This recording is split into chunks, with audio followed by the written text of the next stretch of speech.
नमस्कार, मी Sonali Kulkarni. Vibes media प्रस्तुत power प्लेयर्समध्ये तुमचं मनापासून स्वागत. आज आपले पॉवर प्लेयर आहेत डॉक्टर नितीन टिळे. टिळे हॉस्पिटलमध्ये डॉक्टर नितीन काम करतात आणि न्यूबॉर्न बेबीज आणि लहान मुलांच्या सर्जरीज त्यांच्या डाव्या हाताचा खेळ आहे असं आपण म्हणू शकतो. महात्मा फुले जनआरोग्य योजनेअंतर्गत अनेक गरजू आणि गरीब माणसांना ते मार्गदर्शन देतात. नवजात अर्भकं किंवा NICUमधली बाळं, लहान मुलं यांच्यावरच्या शस्त्रक्रिया करणं, त्याबद्दल कुटुंबांना मार्गदर्शन करणं हा डॉक्टरांचा अतिशय प्लस पॉईंट आहे. चला भेटूया डॉक्टर नितीन टिळे यांना.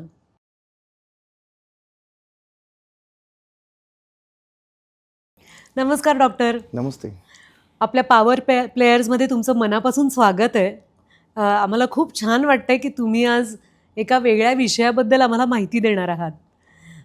तुम्हाला गंमत म्हणून सांगते डॉक्टर, मी एका सिनेमामध्ये पिडियाट्रिशियनचं काम करणार होते आणि खूप वर्षांपूर्वीची गोष्ट आहे. तेव्हा मी पण जरा अननुभवी होते आणि मला असं वाटलं की कसे बोलत असतील पिडियाट्रिशियन बाळांशी, की अरे तुला दुखलं का, तुला सर्दी झाली का, असं माझ्या मनात होतं.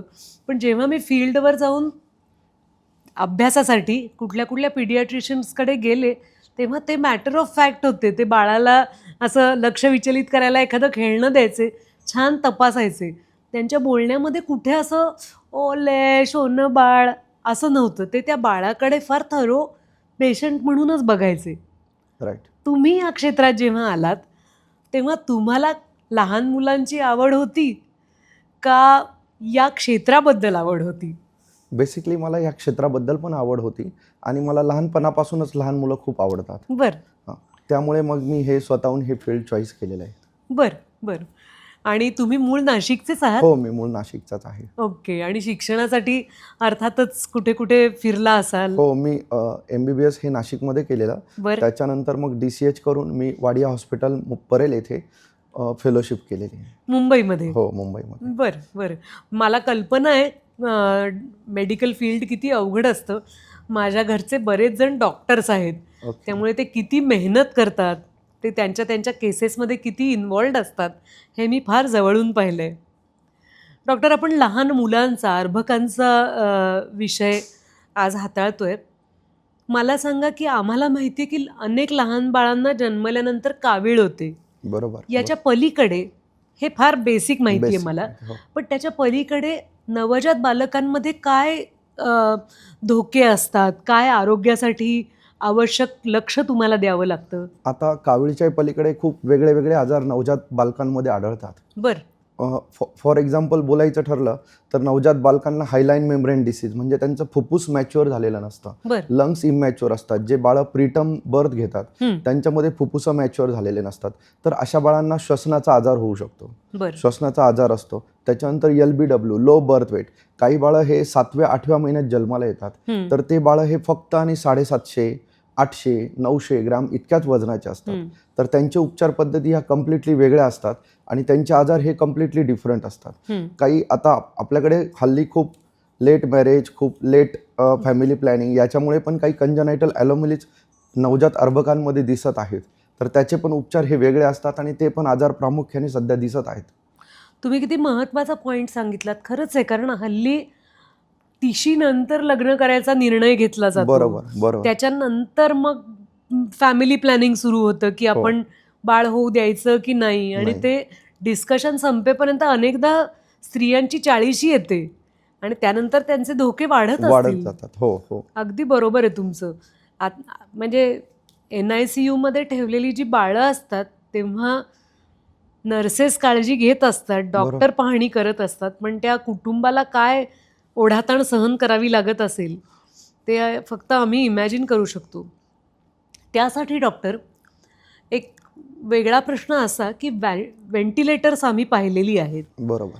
पण लहान बाळांचं व्हेंटिलेटर आणि अडल्ट्सचं व्हेंटिलेटर हे काही वेगळं असतं का, आणि ते का वेगळं असतं? हो मॅडम, मी आत्ताच बोललेलो की आता लहान मुलांमध्ये हायलाईन मेम्ब्रेन डिसीज म्हणजे जे बाळं नवजात अर्भक अर्ली जन्म घेतात, लवकर जन्म घेतात, त्यांचे फुफ्फुसं तेवढे मॅच्युअर नसतात, तर त्यांना पण व्हेंटिलेटरवर ठेवण्याची गरज येते. पण लहान मुलांचं व्हेंटिलेटर हे मोठ्या माणसांच्या व्हेंटिलेटर सारखं नसतं, कारण त्यांची लंग कपॅसिटी, फुफ्फुसाची कपॅसिटी छोटी असते. मोठ्या माणसांच्या फुफ्फुसाची कपॅसिटी ही मोठी असते. ते व्हेंटिलेटर हे छोट्या मुलांच्या व्हेंटिलेटरपेक्षा वेगळे असतात.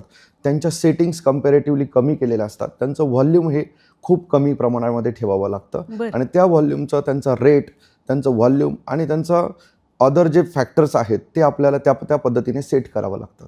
हो, कम्प्लिटली हे वेगळं असतं आणि त्याला कम्प्लिटली वेगळी उपचार करावे लागतात. आपण NICU मध्ये जी बाळं ठेवतो ते आम्ही नेहमी पाहिलेलं आहे की ते ग्लास कव्हर सारखं असतं. बरोबर.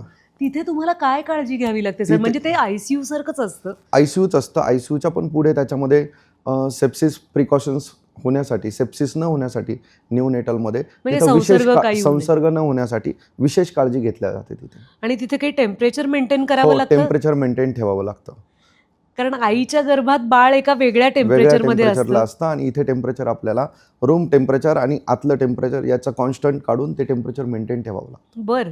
हो, कारण तुमचं म्हणणं बरोबर आहे. 37 डिग्री पर्यंत टेम्परेचर ठेवावं लागतं. बरं.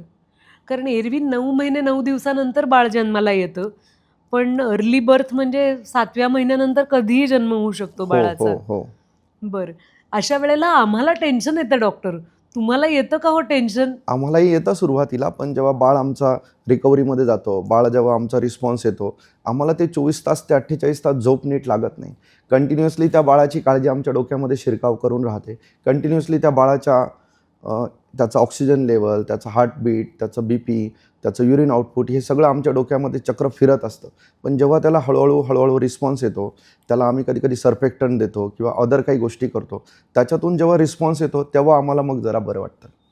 खरंच आहे. म्हणजे तुम्ही बाळाची दुसरी आई झालेले असता, कारण बाळाला फीडही बरोबर मिळायला पाहिजे, त्याच्यानंतर श्वसनासाठी शुद्ध ऑक्सिजन मिळायला पाहिजे.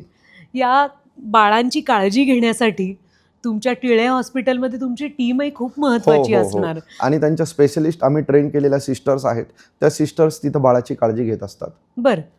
मला अजूनही आठवतं डॉक्टर, मला जेव्हा बाळ झालं तेव्हा मला हॉस्पिटलमधल्या एका नर्सनी शिकवलं की कसं हाताळायचं बाळ. म्हणजे आपली आई असते, आपली सासू, मावशा सगळ्याजणी असतात, पण तरीही त्या नर्सची म्हणजे ती जे हाताळत होती बाळाला, त्यामध्ये एक तिचं कौशल्य होतंच, सहजपणा होता, पण त्याच्याबरोबर एक टेक्निक होतं. ते तिने सांगितल्यामुळे मला खूप फायदा झाला होता. तर असे तुमच्याकडे अनुभवी टीम मेंबर्स आहेत. हो, आणि ते आमच्याकडे पण मदर येतात, त्यांना शिकवावं लागतं की कसं बसायचं, बाळ कसं पकडायचं, त्याला फिडिंग करताना कशी पोझिशन घ्यायची, त्याला किती वेळ फिडिंग करायचं, किती वेळानंतर स्टॉप करायचं. कारण जे नवजात अर्भक आहे त्याला किती प्यायचं ते समजत नसतं. तो जितक्या वेळ लावेल तितक्या वेळ तो पिणारच आहे, पण आपल्याला 10 ते 15 मिनिटानंतर त्याचं पिणं बंद करावं लागतं. कारण ओव्हर फिडिंग, त्याला वॉमिटिंग, ॲस्पिरेशन हे आजार उद्भवू शकतात. बरोबर. त्याच्यामुळे ते ट्रेनिंग विशेष सिस्टरांना आम्ही देतो आणि त्या सिस्टर त्या पॅरेंटकडून फॉलो करून घेतात आणि मदर ते फॉलो करतात. आणि म्हणजे एका अर्थाने हे शिक्षणच आहे की तुम्ही थोडीशी शिस्त लावायला पाहिजे प्रत्येक गोष्टीला. बरोबर. डॉक्टर, तुम्ही जे सांगताय हे सगळे अनुभवाचे बोल आहेत. आता त्या अनुभवाकडे आम्ही जेव्हा जातो तेव्हा तुमची फी कितीही असू शकते, कारण त्या फीला आम्ही मोजू शकत नाही. तुम्ही जीवदान देणार असता नव्या आईला, नव्या बाळाला. असं असूनही तुम्ही कित्येक पेशंट्ससाठी अत्यंत कमी दरात तुमचा एक्सलन्स ऑफर करत असता. तुम्ही खूप कमी पैसे चार्ज करता.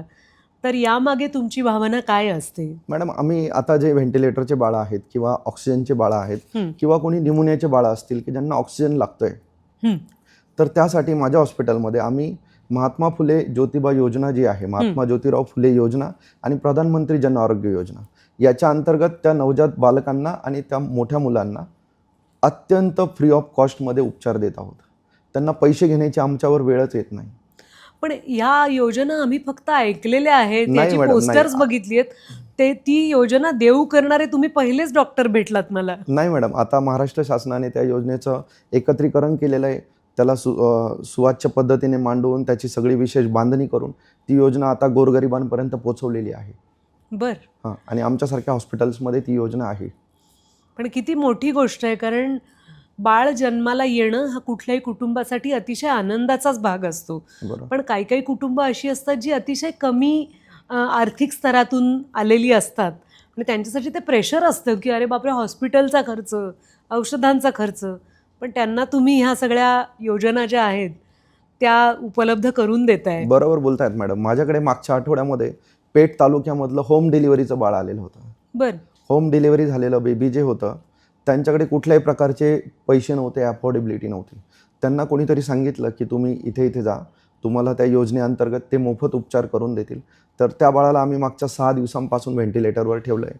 आजच मी त्याला ऑक्सिजनवर शिफ्ट केलेलं आहे. तो बाळ पण रिकव्हरीमध्ये जातो आहे आणि त्याला आतापर्यंत एकही रुपया खर्च नाही आलेला बापरे. या संबंधित उपचारासाठी. नाही तर पूर्वी माझ्याकडे जेव्हा ही योजना नव्हती तेव्हा ह्याच बाळाला उपचार करण्यासाठी 3.5 ते 4 लाख रुपये लागले असते आतापर्यंत. हो, किती मोठी गोष्ट आहे.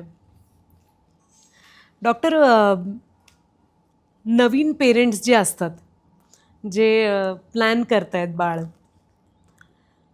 जे अजून अनशुअर आहेत बाळ होऊ द्यावं की नाही, आजकालच्या ट्रेंडनुसार आपण पेट घ्यावं का बेबी घ्यावं, अशा यंग कपल्सना तुम्ही एक डॉक्टर म्हणून किंवा त्यांचा मित्र म्हणून काय सल्ला द्याल हक्कानी? मी तर असं सांगेल की तुम्ही बाळ होऊ द्यावा. थोडं अर्ली एजमध्ये झालेलं बरं राहील. जर तुम्ही प्लॅनिंग करणारच असाल 2-4 वर्षांनंतर तर थोडं आधी प्लॅनिंग करा, म्हणजे त्याचे मॅटर्नल रिलेटेड कॉम्प्लिकेशन्स बाळामध्ये होणार नाहीत. बरं. आणि दुसरी गोष्ट, बाळ झाल्यानंतर त्याला 6 महिने तुम्ही एक्सक्लुझिव्हली ब्रेस्ट फिडिंग दिलं पाहिजे. बऱ्याचदा मदर कंटाळा करतात किंवा वेगळे काही त्यांच्या डोक्यामध्ये चालू असतं, ब्रेस्ट फिडिंग नाही दिलं पाहिजे किंवा वेगळे वेगळे त्यांचे विचार आणि असतात. आता तर तुम्हाला मी सांगते, इतक्या फिगर कॉन्शियस असतात मुली की त्यांना असं वाटतं की प्लीज असं आपोआप बाळ काहीतरी जादू करा आणि ते मोठं झालं पाहिजे. हो. पण तसं नाहीये. प्रत्येकाने ती बाळ जेव्हा जन्माला येतं तेव्हा त्याला ब्रेस्ट फिडिंग ही 6 महिने ही दिलीच पाहिजे. अगदीच बाळाला मॅटर्नल काही कॉम्प्लिकेशन्स आहेत की आता दूध पाजू शकत नाही, तेव्हा डॉक्टरांच्या सल्ल्यानुसार फॉर्म्युला फीड दिलं पाहिजे 6 महिन्यांपर्यंत. आणि तो त्या बाळाचा हक्कही आहे असं हक्क म्हणतात. आहे. हो हो, बरोबर आहे. बरोबर. डॉक्टर, या अनेक वर्षांच्या प्रवासामध्ये एखाद दुसरी केस जी तुमच्या लक्षात राहिली आहे की ज्यामुळे तुम्हाला समाधान मिळालं की त्या बाळाला वाचवलं असेल किंवा कुटुंबाला आनंद झाला असेल, अशी एखादी आठवण आहे का तुमच्याकडे? येस मॅडम, अशा भरपूर साऱ्या आठवणी आहेत. मी 10-12 वर्षांपासून या फील्डमध्ये काम करतोय. मागच्या 6 वर्षांपूर्वी माझ्याकडे एक बाळ आलेलं होतं. आमच्या जवळच एक हॉस्पिटल आहे प्रायव्हेट, तिथून ते बाळ माझ्याकडे रेफर झालेलं होतं. तर ते बाळ फक्त 750 ग्रॅमचं बाळ होतं. म्हणजे खूपच कमी वजन. खूपच छोटं वजनाचं होतं. ते 7व्या महिन्यातच हार्डली झालेलं होतं. आणि ते बाळ जेव्हा माझ्याकडे 8-10 दिवस 12 दिवस व्हेंटिलेटरवर होतं, त्याच्यानंतर ते बाळ ऑक्सिजनवर ठेवलं. ते जवळपास 1.5 ते 2 महिने माझ्या हॉस्पिटलमध्ये NICUमध्ये ॲडमिटेड होतं. आणि ते बाळ जेव्हा 1800 ग्रॅम किंवा 1900 ग्रॅम झालं तेव्हा आम्ही त्याला डिस्चार्ज केलं. डिस्चार्ज केल्यानंतर आम्ही त्यांचं I screening, neuro screening, here screening हे सगळं करून घेतलं. आणि ते बाळ जेव्हा आम्हाला समजलं की हे बाळ आता ॲब्सोल्युटली फाईन आहे आणि नॉर्मल आहे, तेव्हा आम्हाला खूप आनंद झाला. आणि त्याच्यानंतर ते बाळ आता 6-7 वर्षांमध्ये माझ्याकडे 10 ते 12 वेळा वेगळ्या वेगळ्या छोट्या छोट्या आजारांसाठी, सर्दी खोकला, न्यूमोनिया, डायरिया, अशा छोट्या छोट्या गोष्टींसाठी ते येतात, ते भेटतात. त्यांच्या चेहऱ्यावर जे आपल्याबद्दल हावभाव असतात किंवा जे आपल्याबद्दल त्यांच्या मनामध्ये जे भाव तयार झालेले आहेत ते बघून आम्हाला खूप बरं वाटतं. मला खात्री आहे की त्यांच्या मनात निव्वळ कृतज्ञता असणार तुमच्यासाठी डॉक्टर. ते सुरुवातीचे 2-3 व्हिजिटला तर फक्त येऊन पायाच पडायचे. खरंच आहे, अगदीच मी इमॅजिन करू शकते. डॉक्टर, इतक्या ताणाचं तुमचं क्षेत्र आहे. तुम्ही आत्ता म्हणालात की कधी कधी तुम्हाला सुद्धा झोप येत नाही त्या छोट्या पेशंटच्या काळजीमुळे. अशा वातावरणामध्ये तुम्ही तुमचा फिटनेस, तुमचं मानसिक संतुलन राखण्यासाठी काय करता? मॅडम, मी बेसिकली डेली योगा करतो आणि एक्झरसाईज करत असतो. 45 मिनिट्स मी एक्झरसाईज करतो. खूप हेवी मस्क्युलर नाही, छोटा छोटा एक्झरसाईज करतो. डाएट मेंटेन ठेवतो, खाण्यापिण्याच्या वेळा फिक्स ठेवतो आणि पेशंटकडे त्याच पद्धतीने दुर्लक्ष होऊ देत नाही अशी काळजी घेतो. आणि तुमच्या कुटुंबाचाही यासाठी तुम्हाला सहभाग किंवा हातभार मिळत असेल? हो, सहभाग मिळतो त्यांचा आणि त्यांच्याही शुभेच्छा आमच्यासोबत असतात. माझी मिसेस पण डॉक्टर आहे. बरं. ती पण स्त्रीरोग तज्ञच आहे. अच्छा, तुम्ही एकत्रच काम करतो. किती छान. डॉक्टर, तुम्ही इतक्या केसेस हाताळल्यानंतर एक कुठेतरी आपल्यामध्ये कॉम्प्लेसन्सी येते की बास, आता माझ्या हातनं खूप चांगलं काम झालेलं आहे, आता बास. पण तुमच्या मनात तुमच्या भविष्याबद्दलचे काय काय प्लॅन्स आहेत? तुम्हाला पुढे काही करायचं आहे का? मॅडम बेसिकली मी असा अजून तरी काही विचार केलेला नाही आहे. बरं. परंतु आमचं आता हे सक्सेसफुल मिशन झाल्यानंतर मी हे जे गरीब रुग्ण आहेत यांच्यासाठी अजून वेगळ्या स्तरावर काही उपचार पद्धती घेऊन येता येईल का, यांच्यासाठी अजून काही करता येईल का. आता मागच्याच आठवड्यामध्ये माझा एक मित्र आहे अनाथ आश्रमामध्ये गेलेला होता. आमच्या नाशिक रोडच्या जवळ एक अनाथ आश्रम आहे. तिथं त्या मुलांना आई वडील दोघंही नाही आहेत. अगदी काही 6 महिन्याची मुलं आहेत, काही 5 वर्षाचे आहेत. तर अशा अनाथ आश्रमांच्या मुलांसाठी आम्ही काही फ्री चेकअप कॅम्प घेऊन त्यांच्यासाठी काही गोष्टी करून त्यांना कसं आपण नॉर्मल डेव्हलपमेंटसाठी, नॉर्मल काही गोष्टींसाठी आपण त्या ट्रॅकमधून इकडे घेऊन येऊ शकतो, याच्यासाठी आम्ही विशेष प्रयत्न करणार आहोत. आता रिसेंटली मोठी गोष्ट आहे ही. आम्ही परवाच बोलणं झालं या विषयावर आमचं. अशा अनेक बालकांना तुमच्या एक्सपर्टीजचा लाभ मिळो. डॉक्टर, तुम्हाला भेटून खूप आनंद झाला आणि कुठेतरी असं वाटलं की आपली येणारी पिढी तुमच्या हातात सुरक्षित आहे, कारण तुम्ही लक्ष द्यायला आहात. टिळे हॉस्पिटल आहे. तर तुम्हाला तुमच्या पुढच्या वाटचालीसाठी मनापासून शुभेच्छा. तुमच्या हाताखाली खूप छोटी छोटी बाळं अगदी सुखरूप राहू देत आणि सुदृढ होऊ देत, याच शुभेच्छा. धन्यवाद. Thank you madam. थँक्यू.